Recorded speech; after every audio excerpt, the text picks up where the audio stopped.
Qalansuwatun TV. Kaum muslimin, anak-anakku, para santri, marilah kita bersyukur kehadirat Allah Subhanahu wa Ta'ala, karena kita sudah diberi oleh Allah beberapa nikmat begitu besar, baik yang besar maupun yang kecil.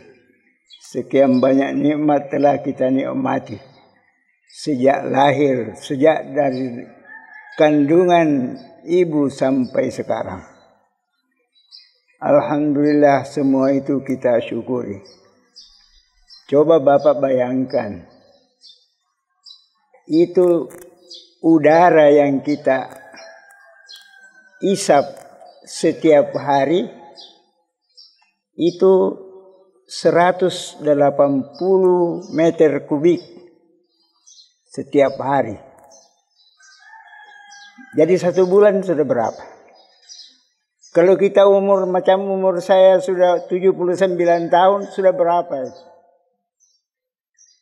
Itu begitu besar nikmat Allah Subhanahu wa Ta'ala.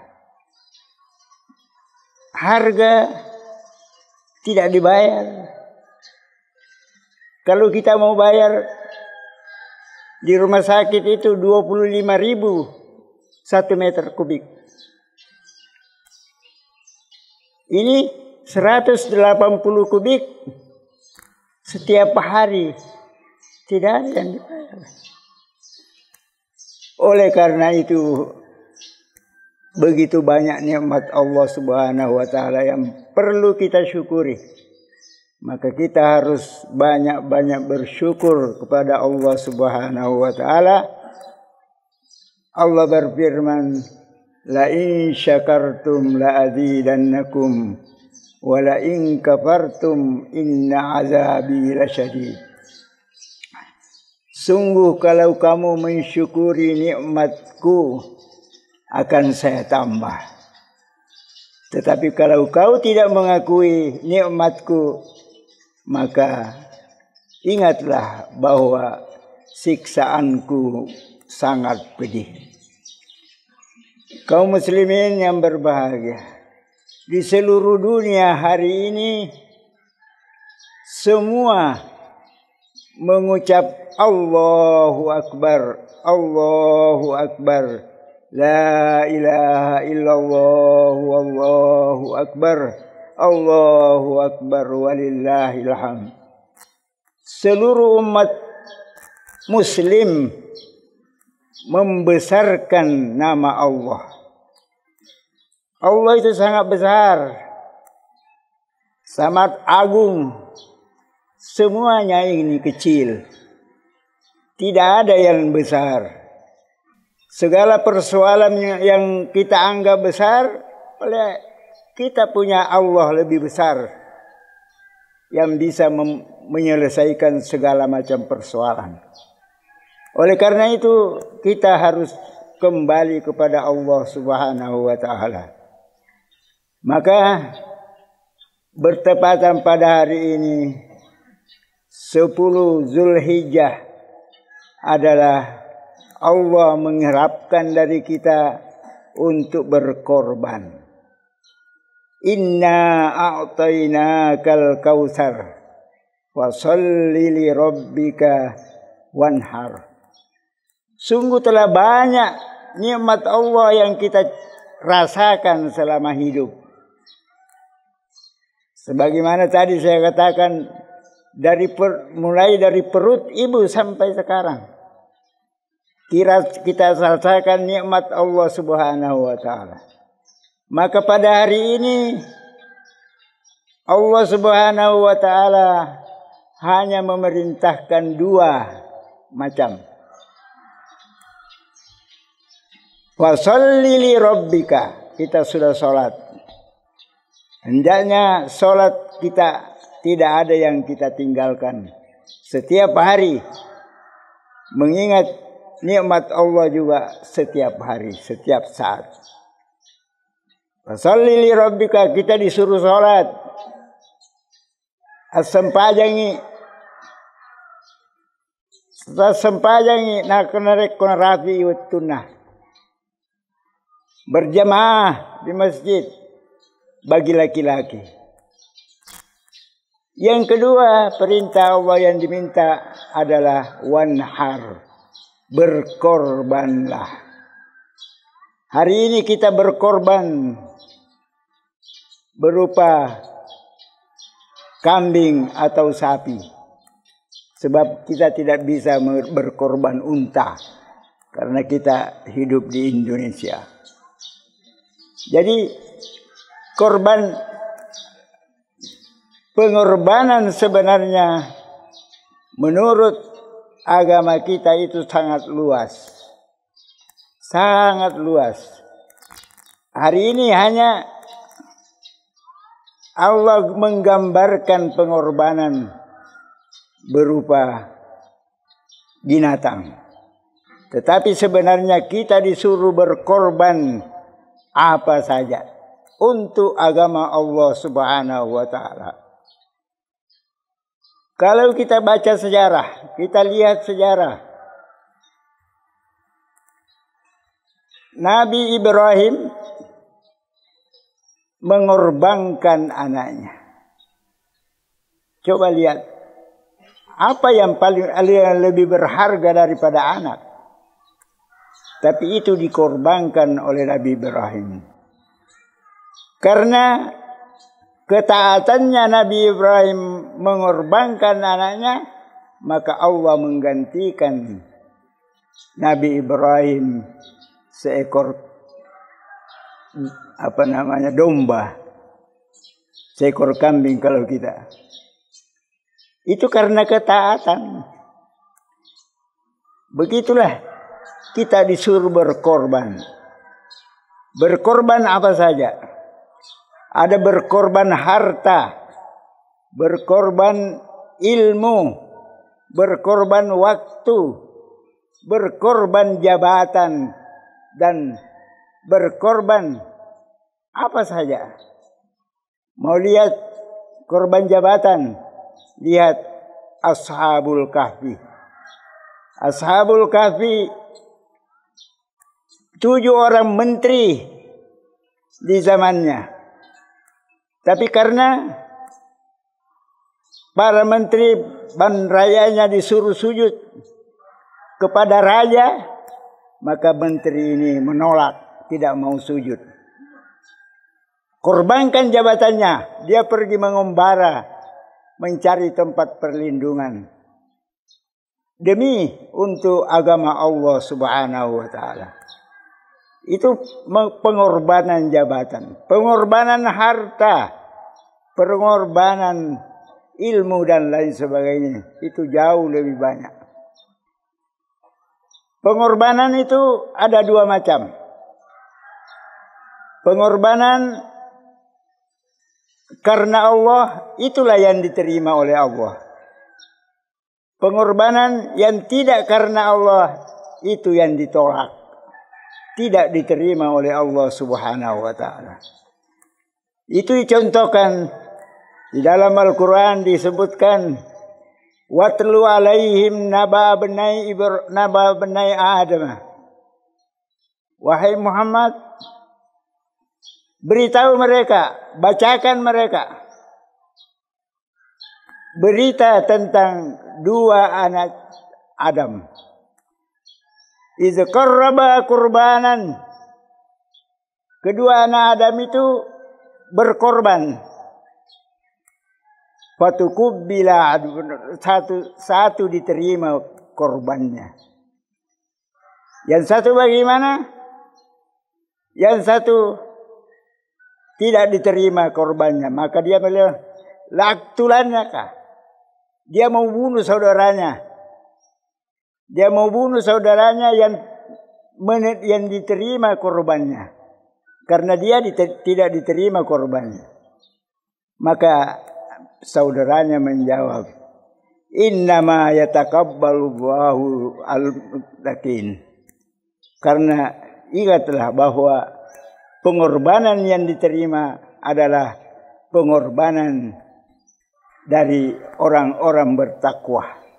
Jadi pengorbanan yang ikhlas karena Allah Subhanahu wa taala, untuk Allah, bukan untuk siapa-siapa. Itulah yang diterima oleh Allah Subhanahu wa taala. Kaum muslimin yang berbahagia, kalau kita perhatikan manusia zaman sekarang, banyak yang berkorban, tetapi itulah, ada yang berkorban untuk agama Allah, ada yang berkorban bukan untuk agama Allah. Yang bukan untuk Allah, itulah tentunya ditolak oleh Allah Subhanahu wa taala. Maka di dalam salah satu hadis Nabi Muhammad SAW itu diterangkan bahwa zaman dahulu, itu riwayat Ahmad ya, zaman dahulu ada dua orang laki-laki. Dua orang laki-laki mengadakan perjalanan ke daerah lain. Untuk masuk ke daerah lain itu harus melalui pintu gerbang. Dan di pintu gerbang itu ada patung.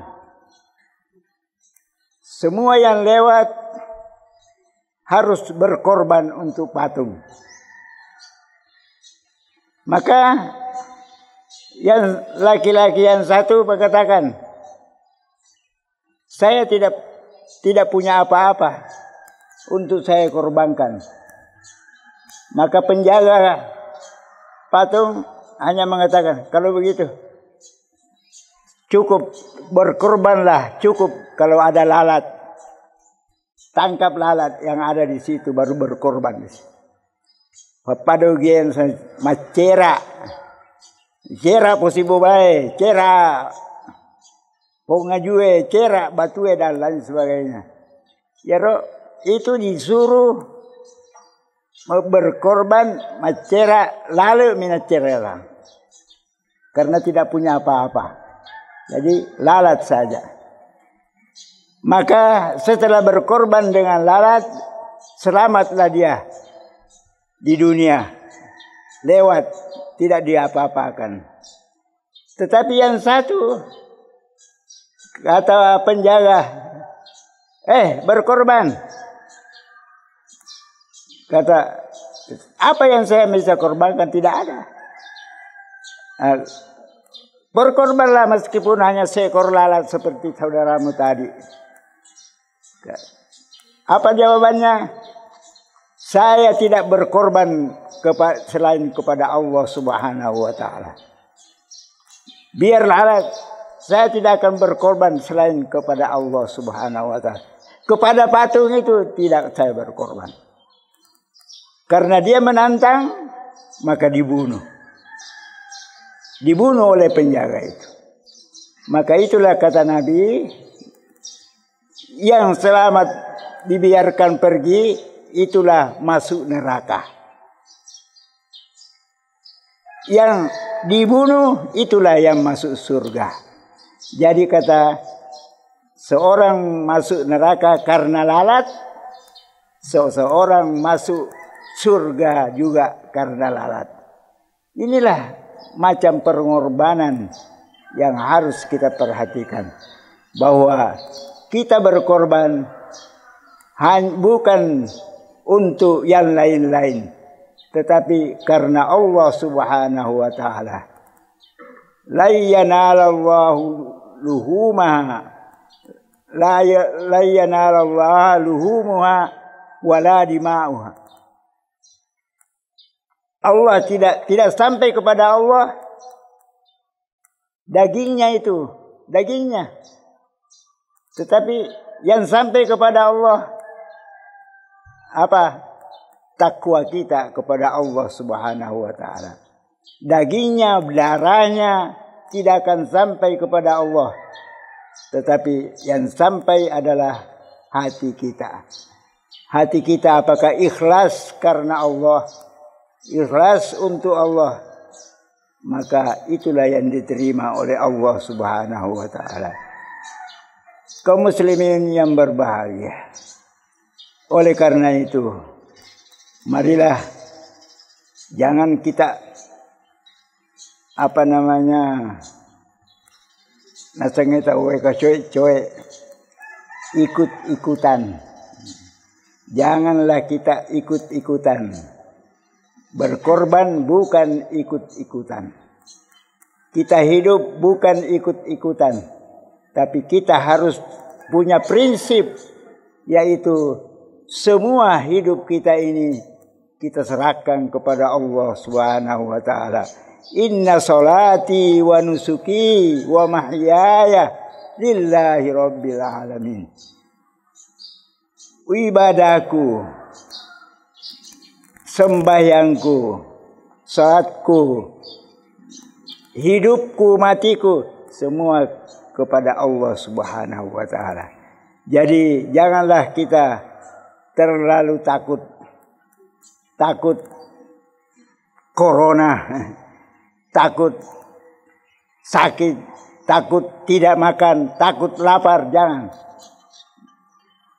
Sebab insya Allah Allah Subhanahu wa taala menjamin asal kita dekat kepadanya. Kaum muslimin yang berbahagia, kita hendaknya belajar pada para sahabat Nabi Shallallahu Alaihi Wasallam. Sahabat Nabi berkorban jiwa dan raganya, berkorban hartanya, berkorban segala-galanya untuk kemajuan Islam, untuk hidupnya agama Islam. Jangan seperti sekarang ada yang berkorban ya untuk kepentingan pribadi saja, berkorban untuk kepentingan hidup saja, padahal yang penting adalah berkorban untuk agama Allah Subhanahu wa taala. Ada yang berkorban ilmunya, berkorban agamanya. Sekarang ini banyak ulama mengorbankan agama untuk hidupnya. Padahal sahabat dahulu mengorbankan hidupnya untuk agama. Jadi terbalik. Mengorbankan hidupnya untuk agama itu para sahabat dahulu. Sekarang ada, meskipun tidak semua ya, ada yang mengorbankan agamanya untuk hidupnya. Dan hidupnya itulah tidak akan kekal. Oleh karena itu, marilah kita bersedia berkorban apa saja untuk agama Allah Subhanahu wa taala, untuk kehidupan kita di akhirat nanti.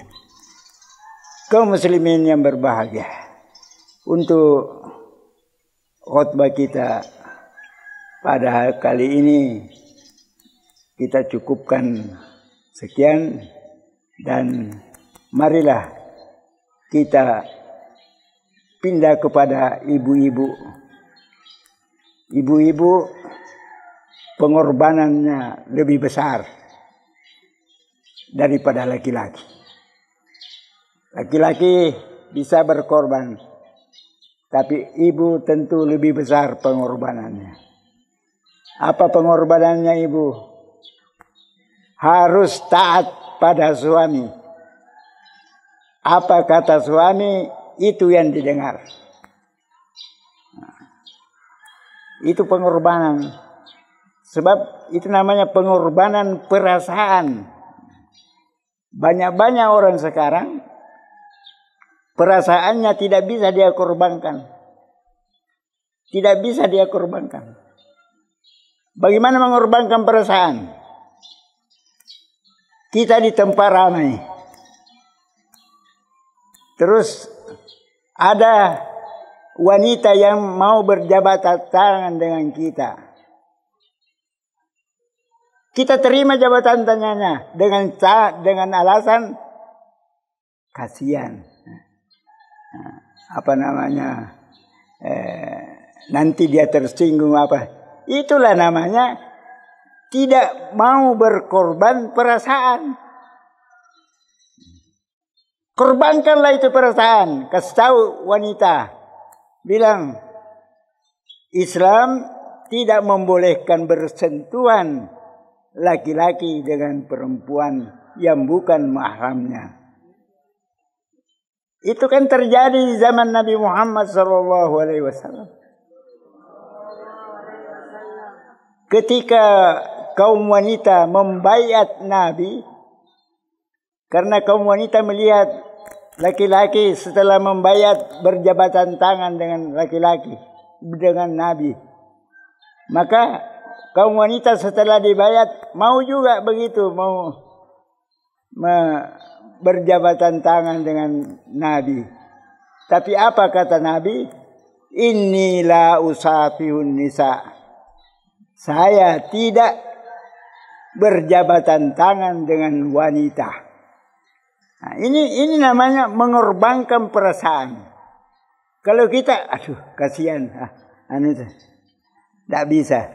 Itu harus dikorbankan. Perasaan. Jadi bukan hanya berkorban harta, berkorban nyawa, berkorban jabatan, ilmu dan lain sebagainya. Tapi perasaan juga bisa dikorbankan karena Allah Subhanahu wa Ta'ala. Jadi ibu-ibu supaya mengerti, ya, tidak usah berjabatan tangan dengan laki-laki yang bukan muhrimnya. Sebab nanti kalau mengulurkan tangan, nanti dia juga akan terasa, kasihan. Nah, terjadilah sesuatu yang dilarang agama. Maka dari itu kita harus saling mengerti. Perempuan harus mengerti, laki-laki pun harus mengerti. Kemudian daripada itu, untuk lengkapnya khutbah kita, marilah kita beristighfar, kemudian berdoa kepada Allah Subhanahu wa Ta'ala.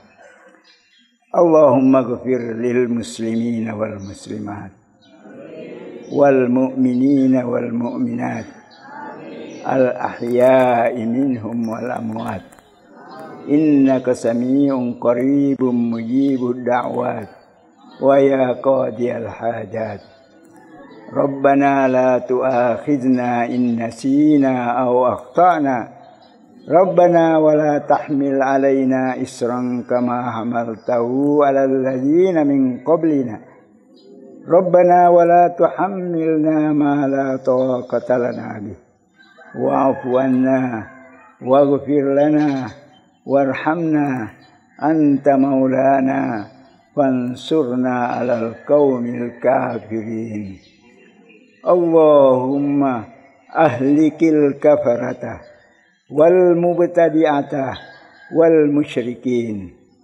a'da'aka a'da'ad-din Allahumma shattit shamlahum wa mazzik jam'ahum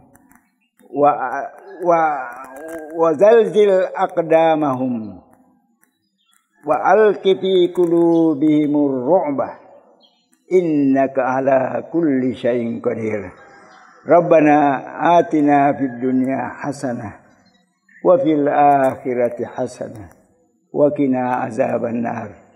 Hadanallahu wa iyyakum ajmain. Wassalamualaikum warahmatullahi wabarakatuh. Jazakumullahu khairan sudah menonton video ini. Jika bermanfaat silahkan tekan like, share dan subscribe untuk menunjukkan dukungan antum di channel ini. Ikuti juga informasi kegiatan santri dan alumni di akun resmi Pesantren Pendidikan Islam Darul Abror.